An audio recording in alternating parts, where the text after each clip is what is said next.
Bom dia, amada igreja.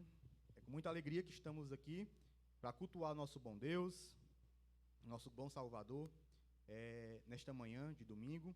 Você aí de casa pode acompanhar conosco. A gente pede que você preste atenção no culto, se distancie das outras coisas, dos outros afazeres, para termos reverência. Nós vamos começar com uma oração ao nosso bom Deus. Amado Deus, amado Pai, te damos graça por estarmos aqui, podemos te cultuar, temos essa liberdade, meu Deus, no nosso país, de poder prestar cultos a Ti. Que o Senhor possa receber a nossa adoração, o nosso louvor e falar conosco através da Tua mensagem. Nós choramos e te pedimos, que seja na condução desse culto. Amém. Nós vamos começar entoando a Deus o cântico, o mais alto lugar de adoração.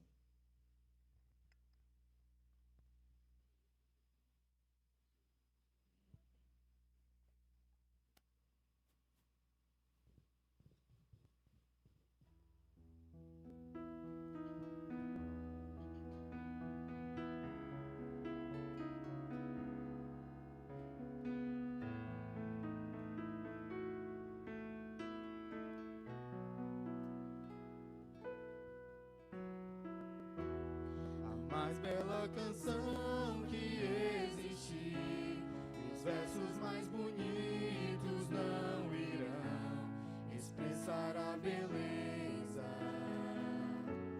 da tua santidade. Se todo instrumento e toda voz ao mesmo tempo emitissem sons, ainda não expressariam tua grandeza, Pai. Tu és merecedor de receber bem mais do que eu posso te dar, e o mais alto lugar de adoração que eu alcançar ainda estará debaixo dos teus pés.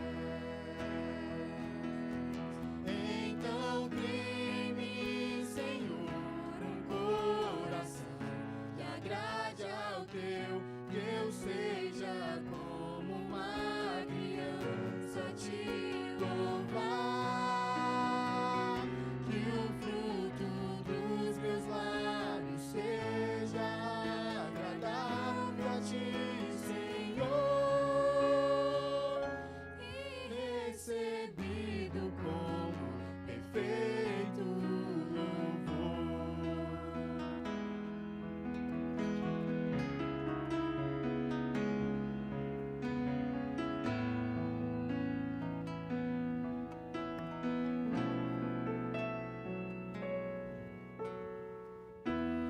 Mais bela canção que existe, e os versos mais bonitos não irão expressar a beleza da tua santidade.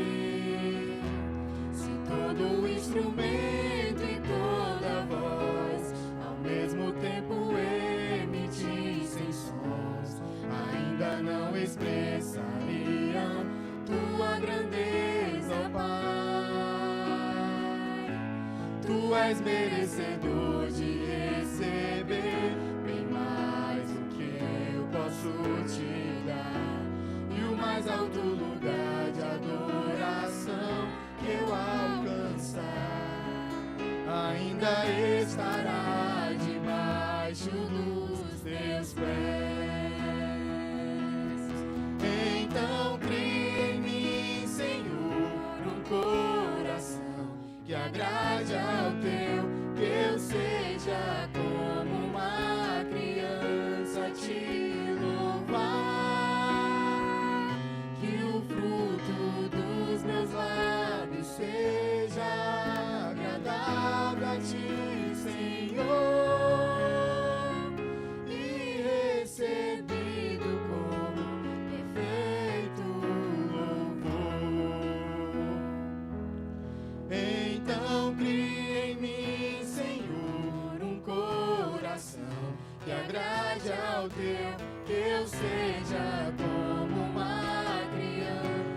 te louvar, que o fruto dos meus lábios seja agradável a ti, Senhor,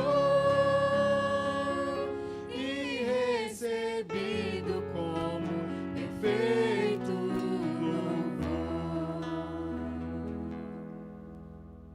Amém. Dando continuidade, nós vamos louvar nosso bom Deus com o cântico Ó louvai a Deus comigo.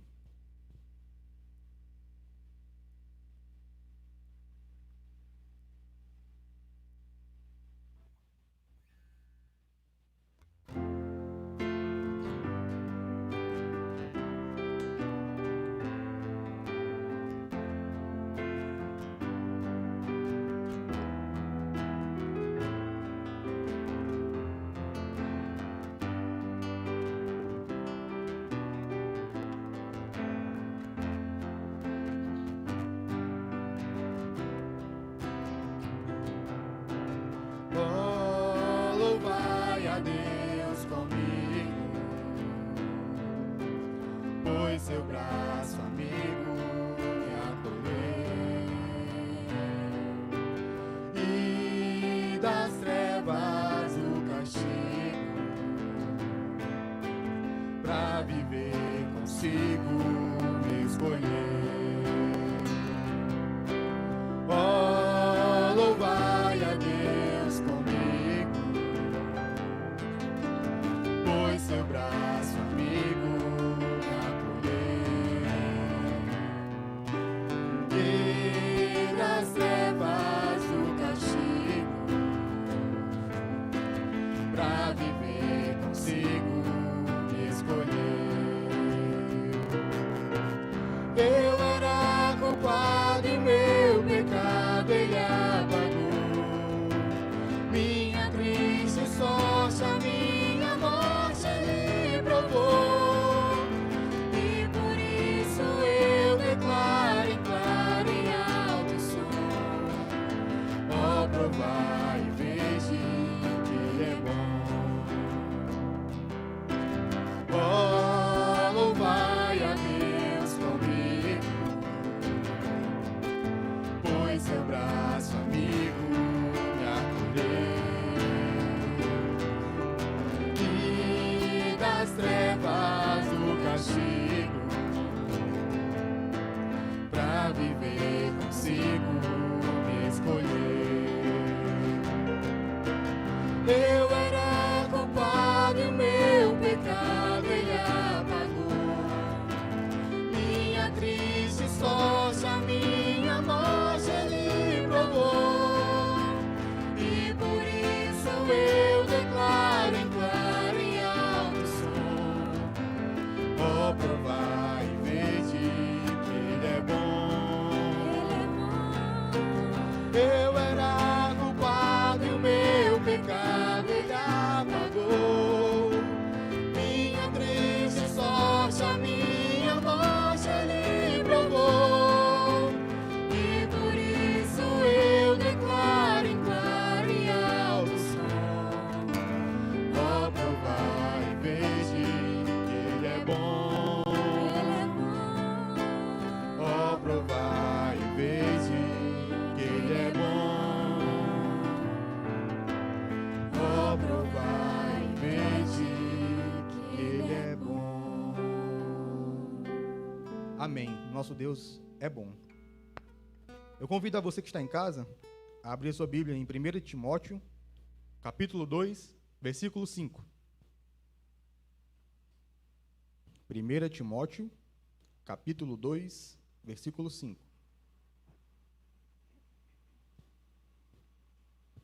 Diz assim a palavra do Senhor: porque há um só Deus e um só mediador entre Deus e os homens, Jesus Cristo. Amém. Ele é nosso bom Deus, Ele é o nosso Salvador, o único. Vamos entoar a Deus o cântico agora: Ele é meu e teu Senhor.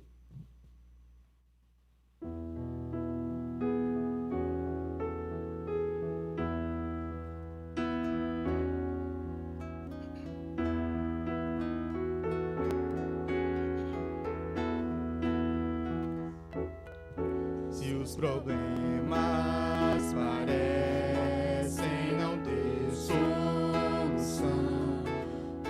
As mágoas inundam o teu coração. Há alguém que atende a tua oração. Jesus Cristo, o Mestre e Senhor. Ele é dono da chuva, do sol e do ar. É o Senhor da alegria, da dor, do chorar. Ele é dono dos montes, do céu e do mar. É o Senhor das crianças, das preces, dos hinos. Ele é meu e também teu Senhor. Ele é o caminho, a verdade, a luz. Abre teu coração e recebe a Jesus. Tua vida é Cristo que agora conduz, pois é Ele teu Mestre e Senhor. Ele é dono da chuva, do sol e do ar. É o Senhor da alegria, da dor, do chorar. Ele é dono dos montes, do céu e do mar. É Senhor das crianças, das preces, dos hinos. Ele é meu e também teu Senhor. Como é bom caminhar nesta luz, nessa paz. Ele vive pra sempre, Ele me satisfaz. Eu sou dele, a vida que Ele me traz é segura, pois Ele é Senhor. Ele é dono da chuva, do sol e do ar. É Senhor da alegria, da dor, do chorar. Ele é dono dos montes, do céu e do mar. É o Senhor das crianças, das preces, dos hinos. Ele é meu e também teu Senhor. Amém. E antecedendo a mensagem, nós vamos entoar a Deus o cântico Diante do Trono de Deus nos Céus.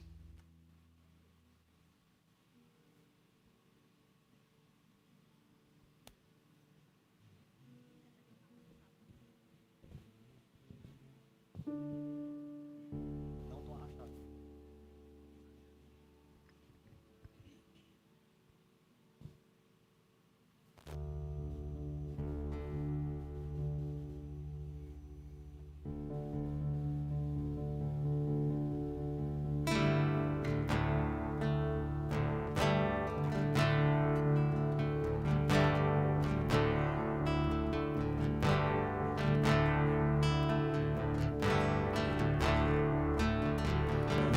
Do trono de Deus nos céus, tenho perfeita intercessão do sumo sacerdote amor, que advoga em meu favor. Meu nome em suas mãos está, escrito em seu coração. Enquanto nos céus ele estiver, seguro ali eu estarei, seguro ali eu estarei. Se sou tentado a desviar, a culpa que há em mim. Contemplo os céus e vejo então aquele que morreu na cruz. O justo Salvador morreu pra minha vida libertar, satisfazendo o Santo Deus que me perdoa ao ver Jesus, que me perdoa ao ver Jesus. Fez um cordeiro que ressurgiu, minha justiça e perfeição, o grande e imutável sou, o Rei da graça, o Rei dos céus. Unido a Ele não morrerei, comprado por seu sangue foi, vida oculta em Cristo está, em Cristo meu Deus Salvador, em Cristo meu Deus Salvador. Unido a Ele não morrerei, comprado por seu sangue foi, minha vida oculta em Cristo está, em Cristo meu Deus Salvador, em Cristo meu Deus Salvador.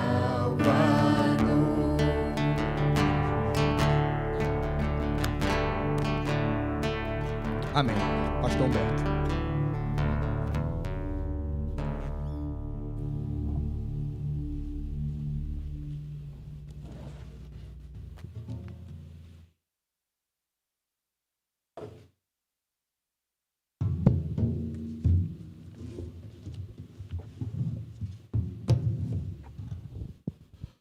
Bom dia a todos. Desejo que a graça e a paz do Senhor Jesus esteja sobre você e sobre a sua família.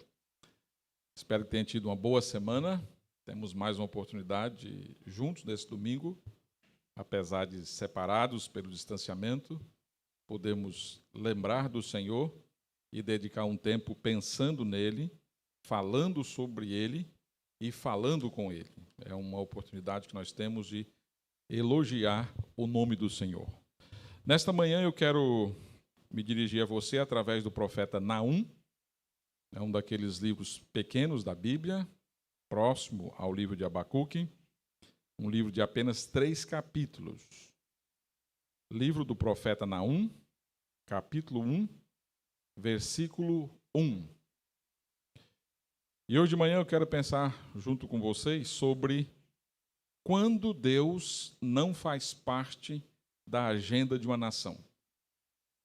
Nós sabemos que as nações têm as suas agendas, têm os seus compromissos, e essas agendas revelam as prioridades, os valores, as convicções que estão ou que fazem parte daquele país. De um modo geral, você vai perceber que nesta agenda das nações, Deus não se encaixa. Geralmente, ele é visto como algo secundário e, em alguns casos, há uma tentativa forte de excluí-lo completamente da realidade das nações. E, nesse sentido, nós temos hoje, nesse texto bíblico, o exemplo de uma nação, os assírios, que decidiu não incluir Deus na agenda deles. E, num tempo determinado, eles colheram o julgamento do Senhor. E a lição que esse livro nos apresenta é que, se você não agendar o Senhor para reconhecê-lo como tal, ele vai agendar você para o julgamento. Então, se uma nação ou um indivíduo decide excluir Deus da sua agenda, esteja certo de que você ou uma nação, estará sendo incluída na agenda do julgamento divino. Verso 1 do capítulo 1 diz assim: a sentença contra Nínive, livro da visão de Naum, o Elcosita. O profeta Naum, o nome dele significa o Consolador, o Deus é o meu consolo, e ele se dirige à nação de Judá, trazendo uma sentença de juízo sobre Nínive, que era a capital da Assíria. A nação de Israel, ou o Reino do Norte, já tinha sido levada cativo pelos assírios no ano 722, e no ano 701 os assírios já tinham tentado uma investida contra Judá, e eles estavam perplexos com essa possibilidade. Então Deus levanta o profeta Naum para revelar, anunciar o plano do Senhor de tratar da nação dos assírios, mas ao mesmo tempo o Senhor queria consolar Judá com relação àquele acontecimento. Isso se deu por volta do 7º século antes de Cristo. Então essa nação poderosa naquele momento, os assírios, essa nação tomou a decisão de excluir Deus da sua agenda. E ao fazer isto, eles construíram substitutos que se apresentasse como a solução ou que eles pudessem reverenciar. Nós temos na Bíblia, especialmente os profetas menores, 2 profetas que têm uma relação direta com essa nação de Nínive. Nós temos o profeta Jonas e agora estamos diante do texto do profeta Naum. E esses 2 homens foram levantados por Deus, profetas do Senhor, para anunciar, no caso de Jonas, misericórdia e o amor de Deus, no caso de Naum, juízo. Ambos se dirigiram à Síria, ou Nínive, a sua capital. Em Jonas, nós encontramos um profeta sendo enviado àquela cidade, e aquela cidade, ao ouvir a sua pregação, de forma surpreendente, se arrependeu. E Naum, por outro lado, nós lemos que Nínive foi destruída. Nínive acabou. Em Jonas, você pode enxergar a compaixão de Deus sobre uma nação. Em Naum, você enxerga a ira de Deus sobre uma nação. Agora, isso faz Deus inconsistente? Como é que, num determinado momento, ele demonstra compaixão a uma nação e depois, em outro momento, ele apresenta juízo, ele apresenta ira? É Deus inconsistente? Não.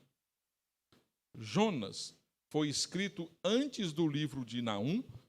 Jonas, por volta do ano 750 a.C., e Naum, por volta do ano de 603 a.C., e antes de 612. 612 é a data que a gente tem para a queda de Nínive, para a queda do império dos assírios. Então, nós temos aí um período de aproximadamente entre 100 e 150 anos. Então, naquele momento de Jonas, Deus demonstrou compaixão, o profeta pregou e o povo se arrependeu. Nesse momento, cerca de 150 anos posterior, Deus está tratando da nação com juízo por causa do seu pecado. Então, o livro de Naum é uma profecia de julgamento contra Nínive. O livro ele é escrito de forma poética, o autor usa inúmeras imagens, mas, ao mesmo tempo, o livro é sangrento. O livro trata também da ira de Deus. E na época que Naum trouxe essa mensagem, anunciou essa profecia em nome do Senhor, a maioria das pessoas provavelmente pensou que ele fosse louco. Por quê? Porque Nínive estava no seu auge do poder. Estava demonstrando grandes conquistas, grande autoridade, o seu poder se espalhava. Inclusive, eles tinham acabado de conquistar uma cidade no Egito chamada Tebas, que é uma cidade muito importante naquele período. e os assírios estavam convictos de que eles eram imbatíveis. Nínive era uma fortaleza tremenda. Acreditavam que ninguém poderia invadi-la, ninguém poderia saqueá-la. Eles, de fato, estavam no seu apogeu. E, de repente, aparece um profeta de uma nação pequena, dizendo: olha, Deus vai julgar vocês. Vocês serão tratados pelo juízo de Deus, por conta dos seus pecados, por conta das suas práticas. Isso parecia improvável de acontecer. Porém, a arqueologia nos ajuda a entender que isso aconteceu. Essa cidade ficava estrategicamente bem localizada, próximo ao rio Tigres. Era uma cidade bem murada, ela tinha um muro gigante, uma muralha gigante, né, que aproximadamente aí de 13 quilômetros. Dizem até que essa muralha era tão grande, tão robusta, tão forte, que era possível de fazer corridas de carruagem nessa própria muralha. Né? A cidade ela era cercada por um fosso que era alimentado pelo próprio rio Tigres. No ano 722, melhor dizendo, os judeus, o reino do sul, o reino de Judá, ouviu da invasão dos assírios da nação vizinha, irmã, o reino do norte, com a capital Samaria, e eles levaram esses irmãos do reino do norte para a Síria. E eles trouxeram outros povos para viverem ali. Então, eles tinham muitas informações a respeito da Síria. E Deus levanta o profeta Naum para trazer um consolo para o seu povo, mas, sobretudo, para mostrar que Deus julga aquela nação que decide excluir Deus da sua agenda. Para mostrar que Deus exclui todas aquelas pessoas que, em algum momento da sua vida, consciente ou não, decidiram excluir Deus da sua agenda. A profecia do livro pode causar para alguns estranheza, pelo fato de que o profeta usa uma linguagem muito dura com aquela nação. E geralmente nós não estamos acostumados a ouvir e a pensar em Deus como com atitude de ira, com a postura de vingança, de aplicação de juízo. Isso, para muitas pessoas, causa de fato um espanto, um choque. E talvez, pensando nisso, ou isso não é coisa própria do nosso momento, o profeta Naum gasta os primeiros versículos falando sobre Deus, falando sobre quem vai exercer juízo, trazendo à memória do povo a pessoa de Deus, informações sobre a divindade, para que pudesse, de certa maneira, desfazer qualquer pensamento que fosse dissonante com a própria realidade do Senhor.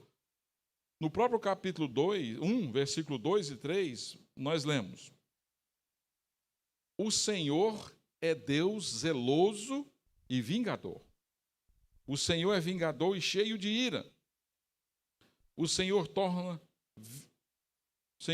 vingança contra os seus adversários e reserva indignação para os seus inimigos. O Senhor é tardio em irar-se, mas grande em poder, e jamais inocenta o culpado. O Senhor tem o seu caminho na tormenta e na tempestade, e as nuvens são o pó dos seus pés. Naum destaca pelo menos 3 coisas aqui a respeito de Deus, a respeito do Senhor. Ele diz: Deus se preocupa com o seu povo, Deus é zeloso com o seu povo, Deus é revelado nas Escrituras como sendo um Deus zeloso. E a palavra, às vezes, é traduzida por ciumento, que é uma palavra que comumente traz muita carga negativa nos nossos pensamentos. E quando nós pensamos sobre Deus, nós ficamos imaginando: será que Deus é super protetor? Será que Deus é possessivo? Será que Deus é explosivo? Mas a palavra não tem um sentido negativo, ela tem também um sentido positivo, onde ela destaca que há uma valorização daquilo que se tem e se quer proteger aquilo. Então, por exemplo, a Bíblia fala que Deus é zeloso, é ciumento com a sua própria glória. A Bíblia diz que Deus não divide a sua glória com ninguém, especialmente no que diz respeito à salvação, sendo obra única, exclusiva da pessoa de Deus. Então, ele é zeloso, ele é ciumento com a sua glória. Deus também é zeloso com o seu nome. Deus honra o seu nome. E como estamos vendo aqui nesse capítulo, Deus é zeloso com o seu povo. Talvez um pensamento nos ajude a entender. Imagine por um momento um membro da sua família, se você é um pai ou uma mãe, pode pensar no seu filho, e de repente alguém está atacando esse membro da sua família. Qual seria a sua reação? O que você faria? Geralmente, espera-se que você se levante e defenda esse membro da família. Claro, isso quer dizer que você é zeloso com aquela pessoa. Então, Naum está falando de um Deus que é zeloso e que está preocupado, interessado na vida do seu povo. E esse interesse vai levar o Senhor a defender o seu povo.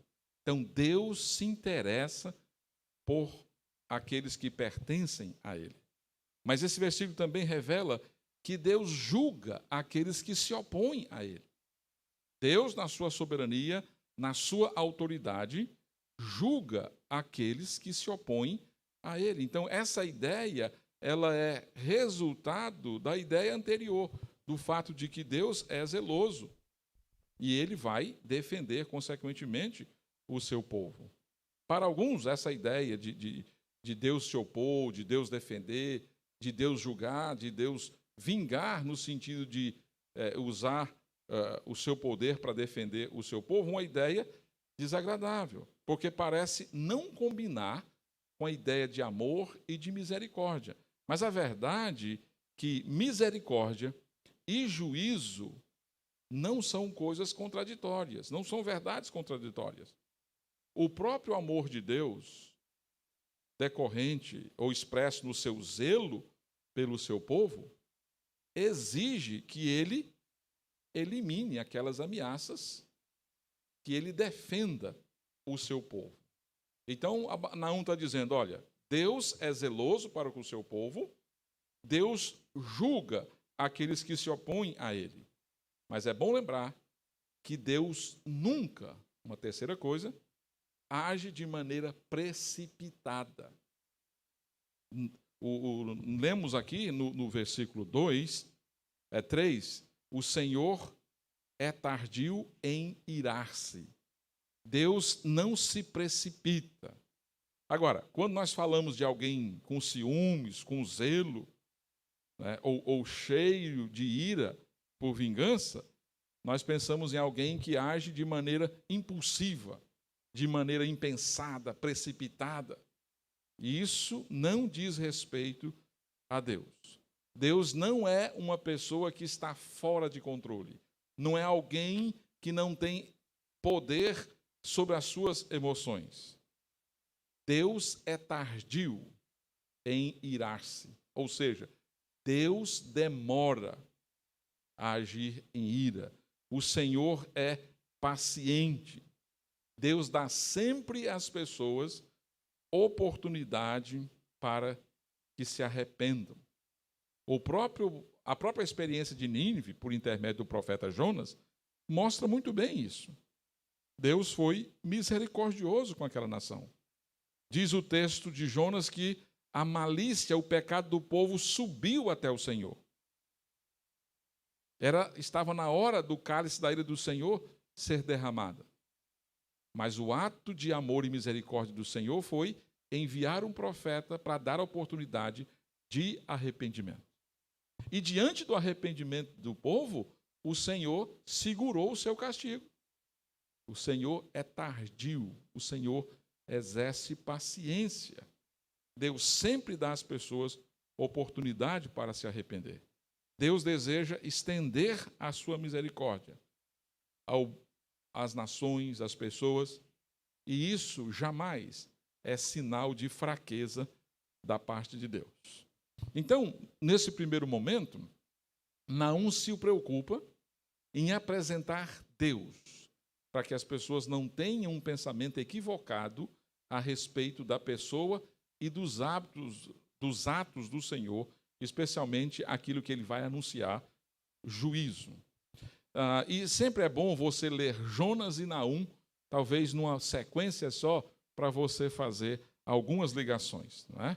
Então, Jonas e Naum permite que a gente enxergue os dois elementos da natureza de Deus. No livro de Jonas, você vai enxergar a paciência, a misericórdia, o amor de Deus. Em Naum, você vai ver que a paciência se esgotou. Você vai ver a ira justa de Deus.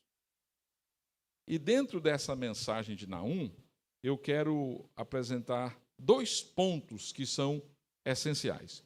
Primeiro, o julgamento é algo certo, é algo certeiro. A própria profecia de Naum, ela é muito específica a respeito de Nínive. Ela traz muitos detalhes. E ela é tão específica que levou algumas pessoas a pensarem que o livro foi escrito depois dos eventos que ele descreve aqui. Depois da queda de Nínive, um bom tempo depois, alguém com a mente brilhante resolveu escrever, contar os fatos, como se fosse anterior, de modo que aquela profecia se cumpriu de forma tão detalhada ali. Mas não foi. Os primeiros capítulos, há muitos detalhes do que aconteceu posteriormente na experiência de Nínive. Se você ler o versículo 8, sobre esse julgamento, o profeta diz: mas, 1:8, com inundação transbordante acabará de uma vez com o lugar dessa cidade. Com trevas perseguirá o Senhor os seus inimigos. Esse versículo está dizendo que Nínive seria destruída por um dilúvio, uma inundação transbordante, um dilúvio avassalador. Certamente é uma metáfora que ele está usando aqui, e significa que a cidade e, consequentemente, o próprio império seriam destruídos de forma repentina e completamente. Repentina e completamente, o fim de Nínive estava determinado. E essa cidade, que pensava ser invencível, seria destruída, conforme o profeta, de uma forma rápida e completa. Os relatos seculares nos informam que, durante o cerco final da cidade de Nínive, por um exército rebelde, que incluía persas, medos, árabes, especialmente os babilônios. Então, os babilônios, na liderança de Nabopolassar, vai, então, criar esse grupo aí, e eles vão atacar a cidade de Nínive. Mas sabe o que acontece? Chuvas muito fortes, muita chuva, fizeram com que os rios transbordassem, Rio Tigres e outros, e aquele grande fosso que tinha ali, de uma maneira trazendo proteção para a cidade, destruíram parte da muralha. Segundo alguns arqueólogos, cerca de 160 metros. E isso foi suficiente para que essa união de nações, que sentiam-se ameaçadas pelo poder dos assírios, invadisse a cidade e eles dizem que a cidade foi queimada. Né? Foi queimada como palha seca ali. Então, os assírios estavam agora recebendo na sua própria pele o mesmo que eles tinham feito com outras nações. Eles foram totalmente saqueados, destruídos e queimados. Uma grande enchente quebra essas muralhas que pareciam invencíveis e dão a oportunidade desse exército invasor tomar conta da cidade. Versículo 10 do capítulo 1 diz: porque ainda que eles se entrelaçam como os espinhos e saturam de vinho como bêbados, serão inteiramente consumidos como palha seca. Exatamente como o profeta diz no versículo 8 e no versículo 10, aconteceu com a cidade de Nínive. No capítulo 2, versículos 8 a 10, nós lemos que a cidade foi saqueada. Verso 8 do capítulo 2 até o verso 10. Nínive, desde que existe, tem sido como um açude de águas, mas agora fogem. Parai, parai. Clama-se, mas ninguém se volta. Saqueai a prata, saqueai o ouro, porque não se acabam os tesouros, a abastança de todo objeto desejável. Verso 10. Ah, vacuidade, desolação, ruínas. O coração se derrete, os joelhos tremem, em todos os lombos a angústia, e o rosto de todos eles empalidece. Então, essa cidade, como consequência das suas conquistas, tinha grandes riquezas. Cada cidade, cada reino capturado, eles roubavam. No entanto, algo curioso aconteceu. As escavações arqueológicas na cidade de Nínive, que foi descoberta em 1840, século XIX, portanto, essa cidade, nesse sítio arqueológico, não foi encontrado nem ouro e nem prata. Exatamente confirmando aquilo que o profeta tinha escrito. A cidade foi totalmente desnudada pelos seus invasores. Eles se apropriaram de tudo que eles tinham se apropriado de forma indevida de outros povos. Naum disse que essa nação seria destruída, completa. E diz que a Assíria não teria mais os seus descendentes. Não foi capaz de atacar Israel novamente, nem foi capaz de atacar Judá.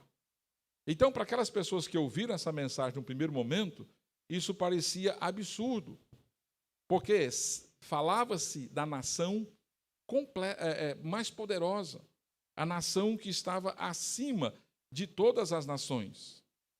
Mas após a destruição de Nínive, no ano de 612 a.C., esse povo se perdeu na história, e a sua própria história. Tanto é que os arqueólogos só vieram descobri-la no século XIX. Né? Então, a questão é que aquelas palavras proferidas pelo profeta Naum não foram simplesmente palavras poéticas comunicadas por um judeu tentando encorajar o seu povo. Elas foram uma demonstração do futuro que aguardava aquela nação, que tinha decidido tirar Deus da sua agenda. Aquelas palavras eram literais. O julgamento, o juízo, foi tão certo que Deus o descreveu em detalhes. A palavra de Deus mostra Deus anunciando o seu juízo e de maneira paciente esperando o arrependimento das nações e das pessoas. Mas o juízo é certo. Todas as nações, todas as pessoas enfrentarão o julgamento divino. O julgamento é certo. E se você excluir Deus da sua agenda, Deus agenda o seu julgamento. E esse agendamento é certo. É uma questão de tempo. Esse julgamento vai acontecer. Mas outro detalhe me chama a atenção na profecia de Naum. As razões pelas quais Deus julgou aquele povo. Percebemos isso no capítulo 3, nos versículos de 1 a 10, uma descrição desses motivos. Né? Deus julgou, como nós já vimos. Agora, por que Deus estava tão bravo com Nínive? Por que Deus queria tratar essa nação? Por que Deus queria enfrentar os pecados dessa nação? O que foi que aconteceu entre Jonas e Naum, nesse período aí de entre 100 e 150 anos? O que aconteceu? O que se deu ali? Capítulo 3, de 1 a 10, o profeta Naum nos dá esta resposta. A primeira coisa, um dos motivos pelos quais Deus julgou a Síria foi a crueldade das suas ações. Foi a violência demonstrada. Capítulo 3, verso 1 a 3, diz assim: ai da cidade sanguinária. Olha como a cidade é tratada. Sanguinária. Toda cheia de mentiras e de roubo, e que não solta a sua presa. Eis o estado de açoites e o estrondo das rodas, o galope de cavalos e carros que vão saltando, os cavaleiros que esporeiam, a espada flamejante, o relampejar da lança e a multidão traspassados, massa de cadáveres, mortos sem fim, tropeça gente sobre os mortos. Os ninivitas eram conhecidos, identificados como sanguinários, como cruéis, como violentos diante das suas conquistas. E esse ato gerava muito temor das nações. Mas eles eram também sutis nas suas aproximações. Faziam supostas alianças ou promessas que eles não cumpriam, para dominar de maneira definitiva. Tem relatos históricos que mostram que esses assírios cometeram inúmeros massacres de pessoas, até mesmo o assassinato de crianças no meio da rua, para causar espanto e mostrar o seu poder. Contam-se que eles, quando levavam os seus cativos, os seus prisioneiros, colocavam alguns ganchos, às vezes na boca ou nos lombos, e enfileiravam essas pessoas. Essas pessoas eram meio que arrastadas por esses ganchos aí. Só que eles não imaginavam, porque eles tinham excluído Deus da sua agenda, que Deus estava prestando atenção, que o Senhor estava prestes a ajustar as contas com aquela nação, tão violenta, tão cruel. Isso porque quando uma nação deixa de ter compaixão, o julgamento virá em breve. Violência, crueldade. Vivemos tempos difíceis. Violência crescendo nas cidades. Entre as nações, poderosos se apropriando de maneira indevida, explorando as nações mais frágeis. Pessoas agindo com violência em busca do poder. E as pessoas pensam que isso vai ficar impune. As pessoas pensam que Deus não está prestando atenção. Paulo, escrevendo aos Romanos, ele diz que Deus julga conforme as obras.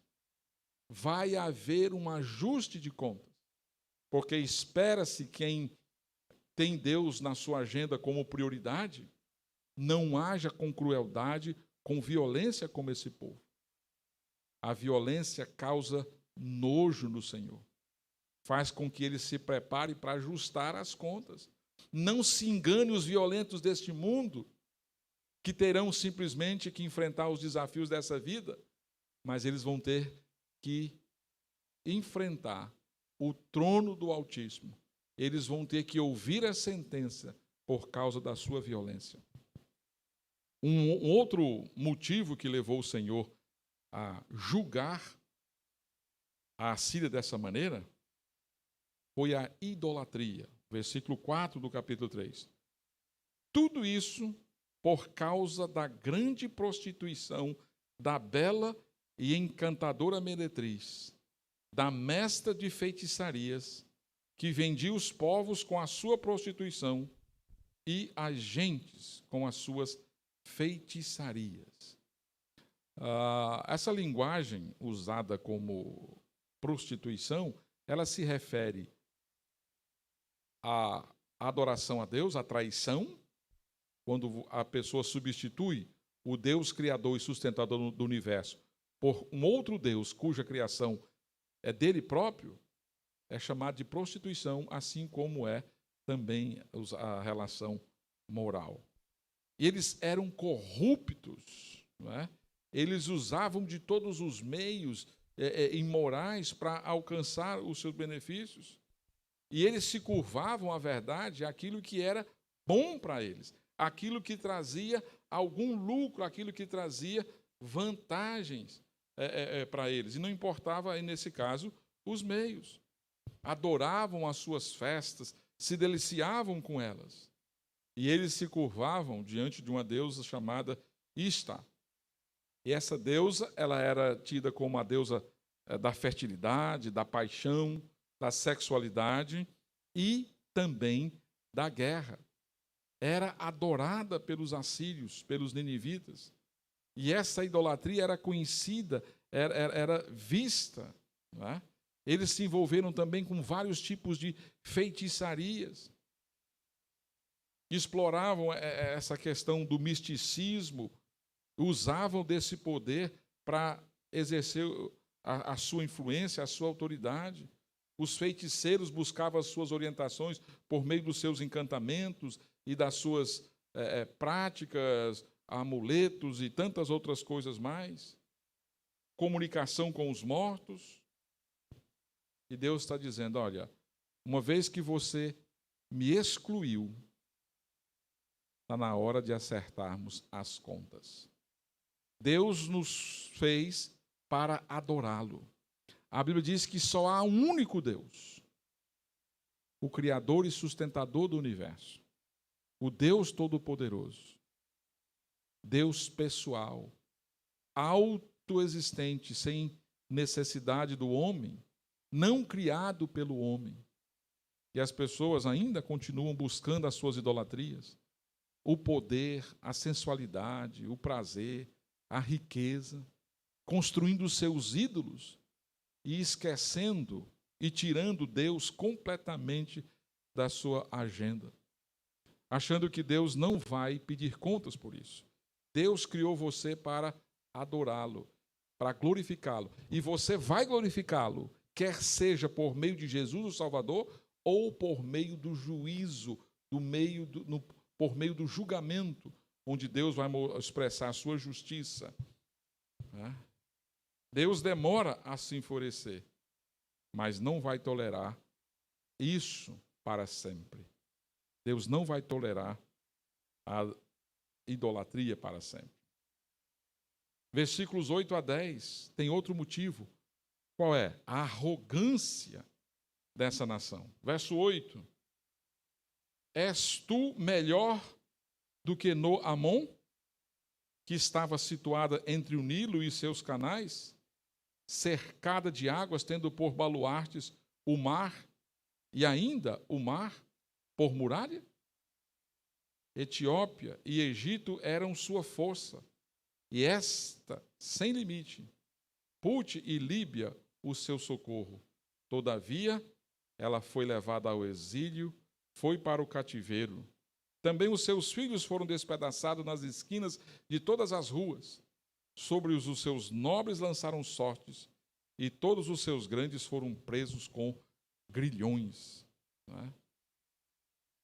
Não muito antes dessa profecia de Naum, dessa palavra do profeta Naum, os assírios haviam destruído a cidade egípcia, importante, já mencionada hoje, chamada Tebas, que muitos achavam que ela era imune de ataques, que estava protegida por sua localização próxima ao Nilo. E era uma cidade também conhecida por seu poder.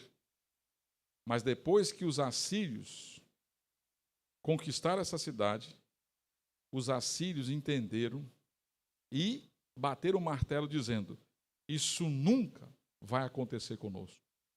Eles se achavam imbatíveis, invencíveis. Eles se sentiam superiores, se sentiam o máximo. Eles eram o próprio destino, eles estabeleciam o seu próprio rumo. Eles não precisavam das regras de Deus. Eles não precisavam da palavra de Deus. Eles não precisavam da orientação de Deus. Rejeitaram por completo a verdade de Deus. E estavam errados. Seriam destruídos da mesma forma que tinham destruído os outros. A arrogância foi abatida. A arrogância, pelo seu nariz empinado, teve que cheirar o pó do chão, por causa de que Deus resiste à soberba. Deus resiste ao orgulho. Ai da nação que se acha mais do que todas, que usa do poder para manipular. Ai das pessoas arrogantes que usam do seu orgulho para passar por cima de outras pessoas, para causar desprezo, menosprezo, manipular, adquirir os seus objetivos e assim por diante. As pessoas cheias de autoconfiança, que confiam na sua própria força, na sua própria arrogância. Deus vai julgar essas pessoas. O livro de Naum é um daqueles livros da Bíblia que você pode ler e você fica pensando assim: o que isso tem a ver comigo? Uma história que se passou 7 séculos antes de Jesus. O que esse livro tem a ver comigo, homem e mulher do século 21? O que eu posso aprender? O que eu posso tirar como lição para a minha vida? Será que isso tem alguma coisa a ver comigo? Segundo Paulo, escrevendo aos Romanos, no capítulo 13, ele diz que tudo que foi escrito nas Escrituras foi escrito para o nosso ensino. Mas qual é o ensino? Eu quero terminar com 3 lições que nós podemos aprender desse livro profético, dessa profecia dirigida a Nínive. A primeira lição: o pecado será tratado. O pecado será sempre tratado. Por mais paciente que Deus seja, tardio em irar-se, Deus vai tratar o pecado dos indivíduos e o pecado das nações.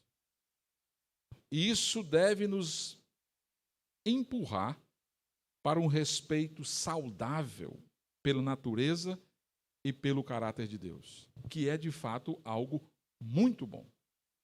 Uma pessoa, por exemplo, que não respeita o mar, ela pode facilmente ser afogada. Quantas histórias você já viu de alguém que brincava, talvez até soubesse nadar, mas que acabou se afogando por causa do poder que ele não estava admitindo, não estava respeitando ali. O mesmo é verdade sobre Deus. Ele é, sim, um Deus amoroso, é um Deus que providencia tudo a respeito da salvação e até mesmo para as nossas necessidades. É um Deus que tem poder para sustentar toda a sua criação. É um Deus próximo, é um Deus que se faz homem, é um Deus amigo. Mas nunca devemos esquecer que Ele é santo, justo e poderoso. Se não fizermos assim, nós vamos baratear a graça de Deus. Muitas vezes as pessoas pensam: bem, em Jesus Cristo eu tenho os meus pecados perdoados. Logo, eu não preciso dar nenhuma importância a este fato. Isso seria baratear a graça de Deus.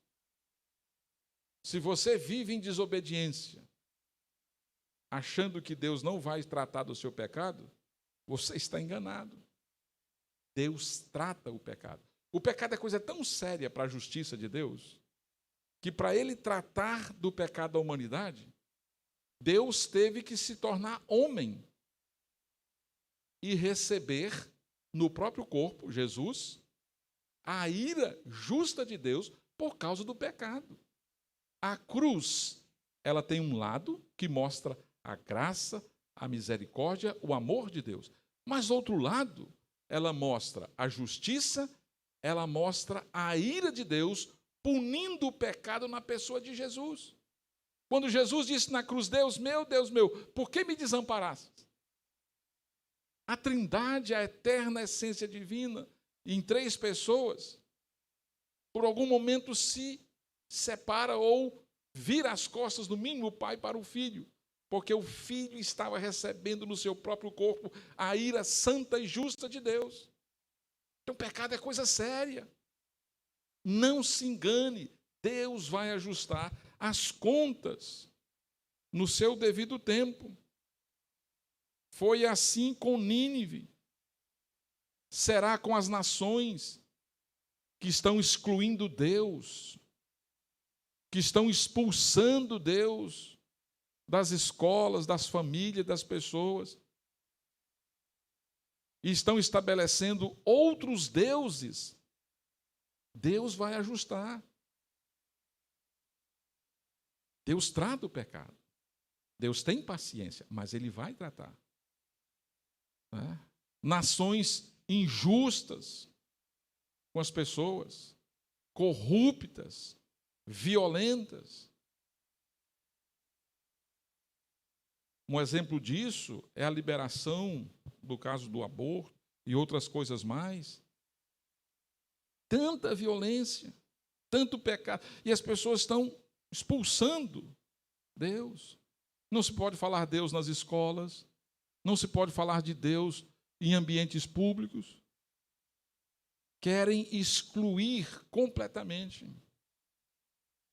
E incluindo uma outra agenda. Eu não sei por quanto tempo, mas Deus não ficará em silêncio para sempre. Deus é tardio para se irar, mas Ele ira. E individualmente, mesmo sendo resgatado, tendo o meu pecado pago pelo poder de Jesus, eu preciso entender sempre que é uma coisa séria. Por quê? Porque Ele é contra a grandeza, a santidade, a justiça, a pessoa de Deus. E eu preciso exaltar, sim, o perdão de Jesus. Uma segunda lição que o livro do profeta Naum nos ensina é: a misericórdia de Deus deve ser abraçada por cada geração. Aquela geração passada não dá nenhuma garantia da fé para a geração presente. Jonas, cerca de 150 anos atrás, com a sua pregação, evitou o julgamento de Nínive. O pecado de Nínive tinha chegado até os céus. Mas a pregação de Jonas trouxe misericórdia. Suspendeu. O Senhor reteve a sua mão. E ele nos lembra, caso de Jonas, que a fé do passado, ou daquela geração, não dava nenhuma garantia para aquelas pessoas dos dias de Naum. Nínive recebeu misericórdia na época de Jonas, mas aquele arrependimento não existia mais. Agora é hora de juízo. Então, cada geração tem a sua responsabilidade de expressar fé.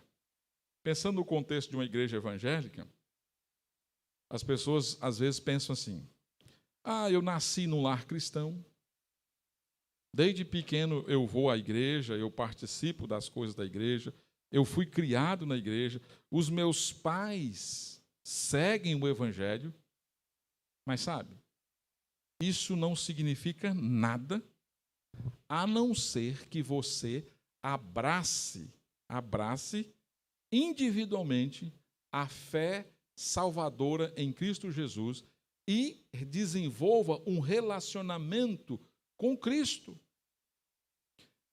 Não é suficiente você afirmar alguns fatos, algumas verdades sobre a pessoa de Jesus. Você precisa recebê-lo, você precisa crer nele como Senhor e Salvador. Não basta você ter sido criado num lar cristão. A fé dos seus pais, ela não é suficiente para salvar você. O fato de você ter participado de uma igreja desde criança não dá a você nenhuma garantia. Cada geração precisa abraçar a misericórdia do Senhor e não confiar no passado. Você já recebeu a pessoa de Jesus como Senhor e Salvador? Você crê em Cristo como Senhor e Salvador? Jesus recebeu no corpo, na sua vida, a punição, a morte, a punição da ira de Deus que era destinada a você. E quando você crê no Senhor Jesus como seu substituto, morrendo pelos seus pecados, e crê que Ele está vivo à direita de Deus, a Bíblia diz que você é salvo. Você crê no Senhor Jesus como Senhor e Salvador? Ou você está confiando na fé dos teus pais? Ou você está confiando na fé da sua igreja? Ou você está confiando nas suas obras, nos seus feitos, naquilo que você tem realizado pelos seus próprios esforços? Você não vai chegar ao céu de carona. Ninguém vai ao céu de carona. A salvação, ela é individual. Você vai por meio de Jesus. Ele diz: eu sou o caminho, a verdade e a vida. Ninguém vai ao Pai, senão por mim. Não é por meio da fé dos seus pais, não é por meio da membresia de uma igreja, não é por meio de batismo, outra coisa qualquer.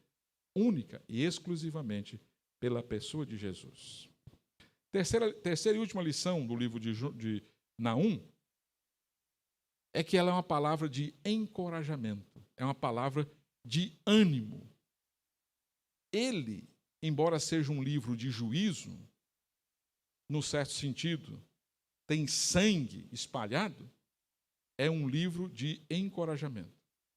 Ele não foi escrito apenas para os ninivitas, mas ele foi escrito também para o reino do sul, o reino de Judá. E estas palavras soaram aos ouvidos daqueles primeiros leitores ou daqueles primeiros ouvintes como um lembrete de que Deus não esquece do seu povo. Essa nação de Judá, ou o próprio Israel, antes de ser dividido, o Reino Unido, passou por várias provações, por momentos muito difíceis. Muitas dificuldades, idolatria, guerras, vários juízos menores. E essas pessoas poderiam ter se sentido abandonadas. Ah, Deus esqueceu de nós. Deus se esqueceu completamente da nossa situação. Mas não foram. A palavra do profeta era para trazer um ânimo. Deus vai defender vocês. Deus vai cuidar, Ele é zeloso. Não vai ser a ameaça de terceiros que vão destruir o plano, o propósito que Deus tem para vocês. Deus não tinha abandonado. E a palavra profética trazia essa mensagem. Talvez você esteja passando ou passou por inúmeras dificuldades ao longo da sua vida. E às vezes você se sente que Deus abandonou você. Você parece não acreditar que Deus é zeloso, interessado por você. A mensagem do profeta está dizendo exatamente o contrário, que Deus se interessa, que Deus não abandonou você. Aliás, ao longo do livro de Naum, nós podemos perceber declarações fortes a respeito de Deus, mostrando exatamente que Ele é fonte de refúgio, de fortaleza para aqueles que confiam nele.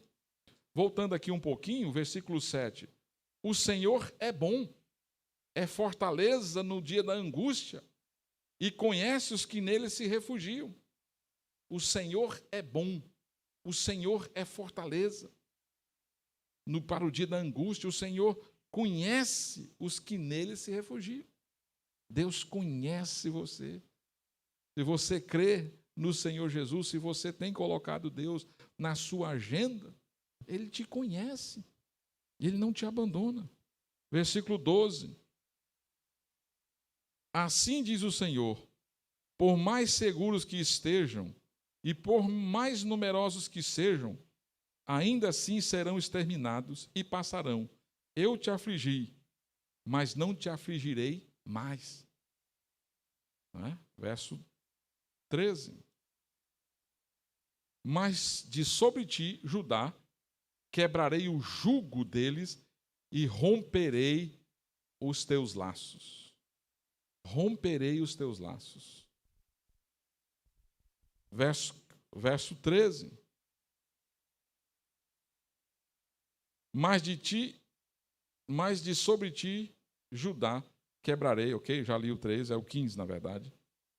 Eis sobre os montes os pés do que anunciam boas novas, do que anunciar a paz. Celebra a tua festa, ó Judá, cumpre os teus votos, porque o homem vil já não passará por ti, ele é inteiramente exterminado. Capítulo 2, verso 2, é uma demonstração. Porque o Senhor restaura a glória de Jacó, como a glória de Israel, porque saqueadores o saquearam e destruíram os seus sarmentos. Olha só, Deus defende aqueles que confiam nele, aqueles que se escondem nele. Não permite que o mal o destrua, porque ele está acima do mal. Ele não permite que o mal fique impune. Deus se preocupa com o seu povo e Deus defende a sua honra. Deus não esqueceu de você.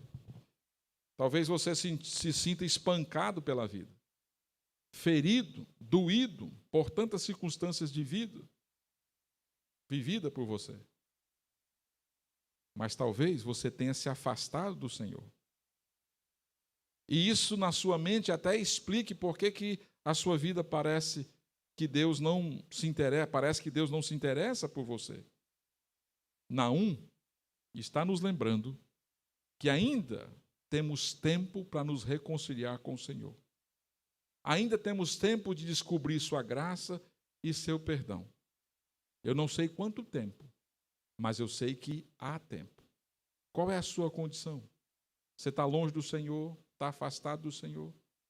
Que tal você se reconciliar? Que tal você se aproximar do Senhor? Exorto a você a examinar o seu próprio coração. Se você não está andando corretamente com o Senhor, volte-se para Ele. Admita o seu pecado. Peça que Deus o torne limpo por meio de Jesus. Corra para os braços do Senhor. Quanto tempo Deus vai segurar esse nosso mundo? Por quanto tempo Deus vai permitir que a nação ou as nações e os povos se afastem dele? Quando é que o Pai vai dizer, basta, chegou a hora? Não sei. A resposta a essa pergunta depende de você prestar atenção na mensagem de Naum e tomar um rumo, tomar uma direção. Deus se interessa pelo seu povo, mas ele trata do pecado com julgamento duro. A Bíblia diz que aquele que crê no Senhor Jesus não está condenado. Ele passou da morte para a vida. Mas aquele que não crê em Jesus já está julgado, porque rejeitou o Senhor Jesus. João 3,36 diz que a ira de Deus permanece sobre ele. Que tal você reconhecer os seus pecados e confiar do Senhor Jesus como o único e suficiente Salvador da sua vida. Que o Senhor possa abençoá-lo com graça e misericórdia. Vamos orar. Pai Santo, nós queremos dar graças ao Senhor nesse momento de meditação na Tua Palavra, onde nós enxergamos a Tua poderosa mão ajustando contas com uma nação cruel, idólatra, arrogante. O Senhor ajustando as contas com uma nação que excluiu o Senhor da sua agenda. Eu peço que o Senhor possa nos ajudar a colocarmos o Senhor, a Tua vontade, como primeiro lugar na nossa agenda. E que o nosso relacionamento com o Senhor possa nos levar a uma vida que se identifique contigo e com a Tua vontade, que nos faça deleitar da salvação que há em Cristo Jesus. Rogo que aqueles que já creem no Senhor Jesus, o Senhor possa encorajá-los a se aproximarem mais e mais do Senhor, a experimentar da segurança, da fortaleza que é os Teus braços. E aqueles que estão afastados, que o Senhor possa trazê-los de volta. E aqueles que ainda não creem no Evangelho, possam ser convencidos pelo Teu Espírito. Oramos no nome de Jesus. Amém.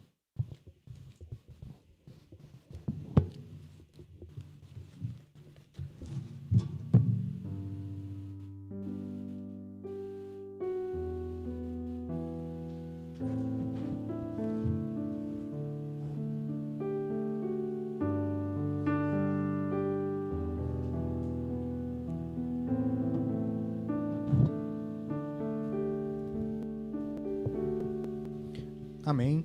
Nós vamos entoar mais um cântico, antes de terminar o culto. O cântico Com Amor Eterno.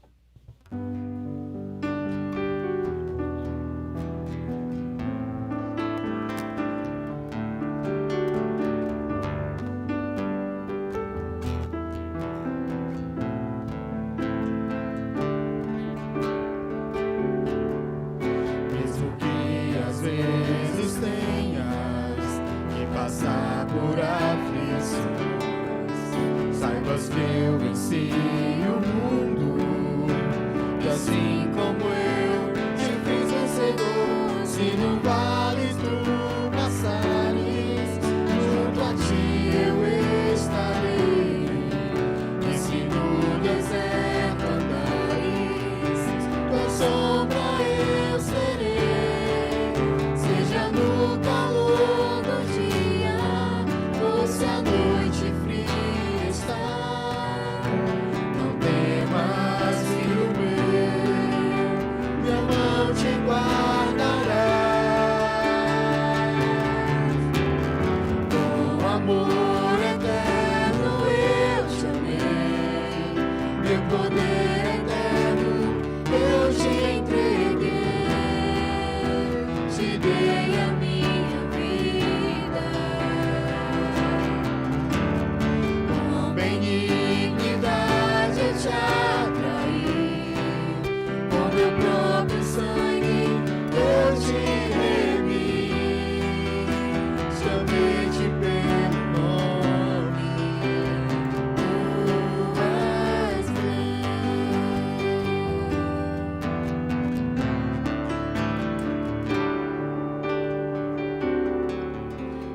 que às vezes tenhas que passar por aflições, saibas que eu venci o mundo, e assim como eu te fiz vencedor. Se no vale tu passares, junto a ti eu estarei, e se no deserto andares, tua sombra eu serei. Seja no calor do dia, ou se a noite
Amém. O culto está encerrado. Uma boa semana a todos.